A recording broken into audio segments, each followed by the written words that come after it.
आज हमने टॉपिक लिया है रिवर लैंडफॉर्म। तो रिवर लैंडफॉर्म में क्या होता है कि मान लीजिए ये कोई माउंटेन रीजन है, माउंटेन रीजन से जैसे ही अगर मानिए नीचे अगर वाटर फ्लो आने लगा तो क्या सबसे पहले क्या बनाएगा? तो रैपिड एंड वाटरफॉल। तो वाटरफॉल और रैपिड ये सबसे पहले लैंडफॉर्म बनेंगे और जैसे ही आगे आ जाएंगे तो एग्जैक्टली ये क्या है, अपर कोर्स ऑफ रिवर है और यहाँ आगे जाएंगे तो ये क्या है, मिडल कोर्स ऑफ रिवर है। यहाँ से लगभग आप यहाँ तक मान सकते हैं कि ये मिडल कोर्स ऑफ रिवर है। तो यहाँ बहुत सारे ट्रिब्यूटरी इसको ऐड होती है और इसका साइज़ बड़ा हो जाता है, जिसकी वजह से यहाँ क्या बन जाता है, तो यहाँ एग्ज़ैक्टली फ्लड प्लेन बन जाते हैं, जैसे ही वाटर लेवल बढ़ जाती है। आगे-आगे ज़्यादा मेंडरिंग होने होने पर क्या हो जाता है, यहाँ ऑक्सबो लेक बन जाते हैं और आगे जाके मान लीजिए जहाँ सी से मिलने वाली है रिवर, तो वहाँ यहाँ सॉल्ट मार्शेस हो सकता है और जनरली जो भी रिवर सी को मिलती है, वहाँ जनरली डेल्टा बनाती है। तो इसके बाद ये जो डेल्टा है, इसको ही हम डिपॉज़िटेड सेडिमेंट कह सकते हैं। फिर बाद में ये ओशियन को मिल जाएगी और ये सेडिमेंट कुछ पोर्शन जो है, वो सी में अटैच हो जाएगा। तो यानी कि upper zone, middle zone and lower zone ऐसे रिवर के प्रकार आएँगे फ्लो के, यानी कि उसकी जो एज है, तो अपर अपर, मिडल एंड लोअर ऐसे कह सकते हैं। तो लोअर एग्ज़ैक्टली डेथ फेज़ कह सकते हैं रिवर का, उसके बाद रिवर सी को जाके मिक्स हो जाती है। तो ये टॉपिक है लैंडफॉर्म एंड रिवर। तो क्लास 5, 6, 7, 8, 9, 10, 11, 12 सीबीएसई बोर्ड एनसीईआरटी के रेफरेंस से टॉपिक लिया है। तो अगर जैसे ही रिवर फ्लो करती है तो सोर्स से फ्लो करने के बाद अगर जैसे ही धीरे-धीरे बढ़ती है तो पहले इंटरलॉकिंग स्पर आ सकते हैं अगर माउंटेन से गुजर रही है तो। उसके बाद रैपिड बन सकते हैं, उसके बाद वाटरफॉल। अगर मान लीजिए ज़्यादा वर्टिकल उसने कट किया माउंटेन को तो जॉर्ज बन सकता है और आगे जाके मेंडरिंग हो सकता है, उसके बाद लेवीज़ बन सकते हैं, फिर ऑक्सबो लेक बन सकता है और जहाँ आगे जाके वो सी को मिलने वाली है और रादर सी को मिलती है। बट सारे रिवर का ये नसीब नहीं होता है कि they can meet to the sea. Generally जो भी लैंडफॉर्म बना रही है रिवर, तो इसको फ्लूवियल लैंडफॉर्म ऐसे कहा जाता है। The landform form due to the action of river, उसको फ्लूवियल लैंडफॉर्म कहते हैं। तो ये जो लैंडफॉर्म बनते हैं इसमें इरोजन, ट्रांसपोर्टेशन एंड डिपोजिशन ये 3 प्रोसेसेस आती है। तो टाइप जो होते हैं रिवर लैंडफॉर्म के, तो ये डिपोजिशनल हो सकते हैं या इरोजनल हो सकते हैं। अगर मान लीजिए कुछ मटेरियल वहाँ से चला गया, तो उसको इरोजनल लैंडफॉर्म कहते हैं और अगर मान लीजिए कुछ डिपॉज़िट हो गया मटेरियल, तो उसको डिपोजिशनल लैंडफॉर्म कहते हैं। तो डिपोजिशनल लैंडफॉर्म का एग्ज़ाम्पल है लेवीज़, डेल्टास है, प्लेन्स है एंड इरोजनल लैंडफॉर्म के एग्ज़ाम्पल है वाटरफॉल है, पॉटहोल्स है, देन वी शेप वैलीज़ है।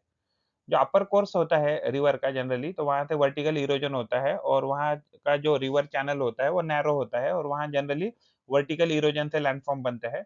और जो मिडल कोर्स होता है, तो मिडल कोर्स में ट्रिब्यूटरीज़ अटैच हो जाती है, जो फ्लो ऑफ वाटर है वो ज़्यादा हो जाता है। इसकी वजह से लैटरल जो कटिंग है, तो लैटरल जो कटिंग है आजू-बाजू के जो मटेरियल है उसका, तो साइडवेज़ उसका ज़्यादा कटिंग होता है और लोअर कोर्स में अगर देखें तो उसका स्पीड कम हो जाता है, उसकी एनर्जी भी कम हो जाती है। इसकी वजह से लोअर कोर्स में हम ज़्यादा से ज़्यादा जो है वो डिपोजिशनल लैंडफॉर्म देखेंगे और जब वो रिवर मीट करे सी को तब तक बहुत ज़्यादा वाइड भी हो जाती है और डीप भी हो जाती है। तो लैंडफॉर्म रिवर के जो है तो इरोजन क्या है? इरोजन 4 में इरोजन के भी प्रोसेस होते हैं। अट्रिशन में क्या होता है कि जो रॉक है, रॉक धीरे-धीरे टूटने लगता है और over the period of time rounded हो जाता है और पॉलिश हो जाता है। और एब्रेजन जो प्रोसेस है इसमें फॉर्मेशन ऑफ पेबल्स और सैंड बन जाती है। तो सॉल्यूशन इरोजन यानी कि मान लीजिए पानी के साथ अगर कोई ऐसा केमिकल है कि जो डिसॉल्व हो सकता है, तो सोल्युबिलिटी की वजह से भी लैंडफॉर्म बनते हैं। जैसे फॉर एग्जांपल लाइमस्टोन, लाइमस्टोन क्या हो जाता है, डिसॉल्व हो जाता है वाटर में। उसके बाद है हाइड्रोलिक एक्शन। हाइड्रोलिक एक्शन यानी कि जो भी पानी का स्पीड है, तो उसके वाटर के स्पीड की वजह से क्या होता है कि जो उसकी रिवर की जो बैंक है, वो वाइड होने लगती है और डीप भी होने लगती है। तो डिपोजिशन में जब बहुत कम हो जाता है रिवर का, तो बहुत सारे सेडिमेंट सेटल डाउन होने लगते हैं। तो large and heavier object get deposited first. तो जितना ज़्यादा बड़ा ऑब्जेक्ट रहेगा उतना उसका डिपोजिशन रेट जल्दी हो जाएगा। अगर स्मॉलर और लाइटर पार्टिकल्स है तो वो कैरी अवे हो जाते हैं रिवर के साथ, क्योंकि वो तब तक एनर्जी क्या होता है कि लो हो जाता है, तो वो दूर तक जा सकते हैं रिवर के साथ अगर छोटे और लाइटर है तो। तो ये कुछ एग्जांपल है, ये वाटरफॉल का एग्जांपल है। ये जो है वो रैपिड है और ये वी शेप वैली है और ये भी वी शेप वैली है। Waterfall, rapid, V shape valley और वी शेप वैली। तो वाटरफॉल और रैपिड कब बनते हैं? तो अपर कोर्स ऑफ रिवर में बनते हैं। जनरली जहाँ जब exactly hard and soft rock दोनों अगर उसके ऊपर से अगर रिवर फ्लो हो रही है, तो उस केस में जो सॉफ्ट रॉक है वो जल्दी उसका वेदरिंग हो जाता है या इरोजन हो जाता है। वर्टिकल इरोजन के कारण क्या हो जाता है, वाटरफॉल और रैपिड बनते हैं। और वी शेप वैली जो है typically upper course of river में बनती है, वर्टिकल इरोजन के कारण बनते हैं। एंड लो इसकी वजह से क्या होता है, डेप्थ जो है वाटर चैनल का या रिवर चैनल का वो बढ़ने लगता है, यानी कि उसकी जो डेप्थ है या गहराई है वो बढ़ने लगती है। तो अनसपोर्टेड बैंक यानी कि जो लैटरल साइड के जो भी अगर उसका जो भी सपोर्ट है, अगर वो उसको कुछ सपोर्ट नहीं है, तो क्या हो जाता है वो धीरे-धीरे कोलैप्स करने लगता है वेदरिंग के कारण, और वेदरिंग करने के कारण वो एग्ज़ैक्टली टूट जाता है और एक टिपिकल स्ट्रक्चर बनाता है जिसको हम वी शेप स्ट्रक्चर कह सकते हैं और जिसको ही हम वी शेप वैली कहते हैं।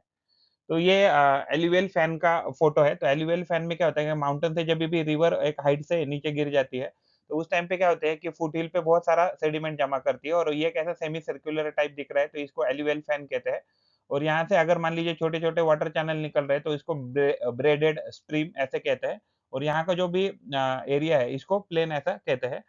ये जो फ़ोटो है, इसमें ये जो है, ये जो डिपोज़िशन है मिट्टी का, तो इसको लेवीज़ ऐसे कहते हैं। तो फैन शेप जो प्लेन होते हैं वो जनरली फुट हिल्स पे होते हैं due to accumulation of sediment.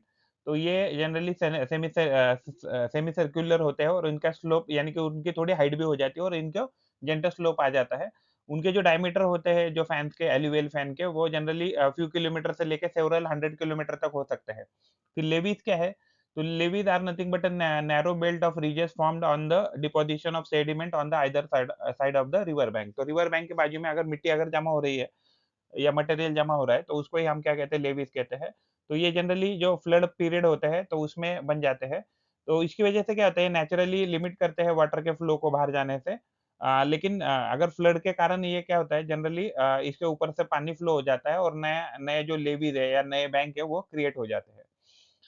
ये एग्ज़ैक्टली लेवी जो है मदद करते हैं फ्लड को रोकने के लिए, लेकिन अगर मान लीजिए किसी कारणवश से अगर वो टूट गए, तो कैटास्ट्रोफिक फ्लड आ सकते हैं। तो ये पॉट होल्स का फ़ोटो है, तो पॉट होल्स में क्या है, ये कुछ केमिकल वेदरिंग हुआ रहेगा एंड प्लस इधर मैकेनिकल वेदरिंग है, तो गड्ढे हो गए। तो ये गड्ढे जो है, तो इसको ही हम पॉट होल कहते हैं। अगर मान लीजिए पॉट होल बहुत बड़ा हो गया, मान लीजिए इस केस में अगर पॉट होल बहुत बड़ा हो गया, तो इसको प्लंज पूल ऐसे कहा जाता है। और उसके बाद जो है, तो ये इंटरलॉकिंग स्पर है, तो अगर मान लीजिए बहुत हार्ड रॉक रहेगा, तो रॉक क्या करेगा, तो खुद कटेगा नहीं और रिवर को साइडवेज़ में मूव करेगा कंटीन्यूअसली, तो एस शेप में हम ऐसे कह सकते हैं। तो एस शेप में मान लीजिए रिवर फ्लो करे तो इंटरलॉकिंग स्पर्स बन जाएँगे। जहाँ भी हार्ड रॉक रहते हैं तो जनरली वहाँ इंटरलॉकिंग स्पर्स बनते हैं, या माउंटेन से जब भी रिवर फ्लो करती है तो इंटरलॉकिंग स्पर्स बनते हैं। पॉटहोल्स क्या होते हैं? तो पॉटहोल्स जब सॉफ्ट रॉक जब इरोड हो जाता है रिवर के कारण या फ्लो के कारण, मैकेनिकल वेदरिंग हो सकता है, केमिकल वेदरिंग, तब पॉटहोल्स बनते हैं। तो जनरली जो जब कोर्स ग्रेन रॉक होते हैं जैसे ग्रेनाइट और सैंडस्टोन, तब पॉटहोल्स बनते हैं। तो पॉटहोल का जो जनरली डेप्थ होता है वो मोर देन डायमीटर होता है। जब पॉटहोल का साइज़ बहुत बड़ा बन जाता है तो इसको प्लंज पूल ऐसे कहा जाता है। तो इंटरलॉकिंग स्पर तब होंगे जब रिवर माउंटेन से फ्लो कर रही है, otherwise hard rock through flow कर रही है, जो रॉक्स उसको रेजिस्ट कर रहे हैं to the flow of water को। और रिवर जो है, river is force to swing side to side, तब इंटरलॉकिंग स्पर बन जाते हैं। तो ये मिएंडर के कुछ फोटो है, और ज्यादा मिएंडरिंग अगर मान लीजिए ये जो स्ट्रक्चर है ऐसे ऐसे एस एस जैसे, तो इसको मेंडरिंग कहते हैं। और ये क्या है, तो ये देखिए रिवर का कुछ एक हिस्सा पीछे ही छूट गया है, इसको ऑक्सबो लेक कहते हैं और रिवर आगे चली गई है।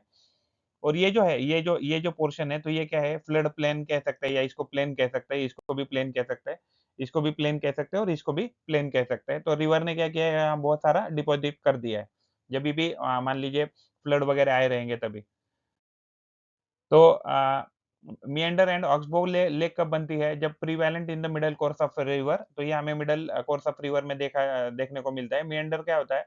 लैटरल इरोजन हो जाता है बैंक का, जिसकी वजह से जो बेंड है वो बेंड वाइड हो जाते हैं।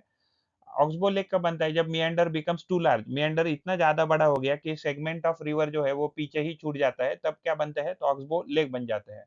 तो फ्लड प्लेन कब बनते हैं? तो prevalent in the middle course of river.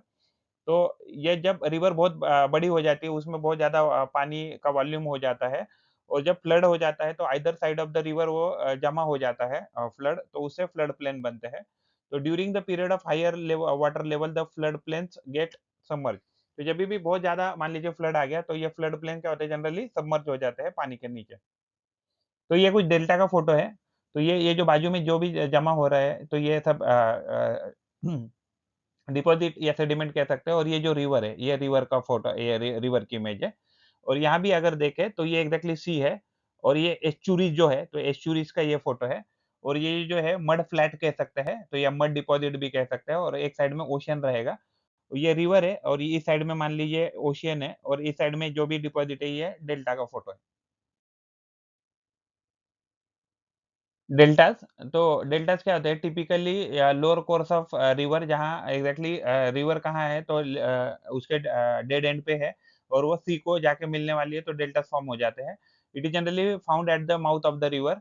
तो ये जब क्रिएट होते हैं या फॉर्म तब होते हैं जब रिवर सेडिमेंट डिपॉजिट जो है वो फास्टर है, उसका जो रेट है डिपॉजिट का वो फास्टर है then sea can remove it. तो सी अगर उसको डिपॉजिट को रिमूव करने से पहले अगर ज्यादा डिपॉजिट जमा हो रहे हैं, तो डेल्टास क्रिएट हो जाएंगे।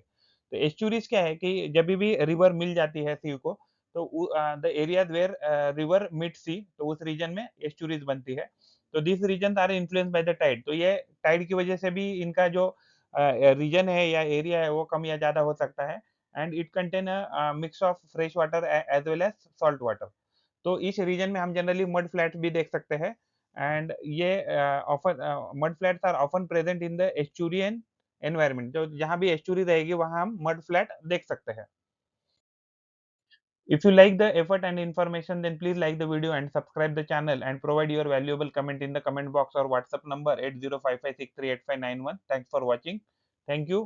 पढ़ते रहिए, बढ़ते रहिए। Keep learning, keep growing। Thank you।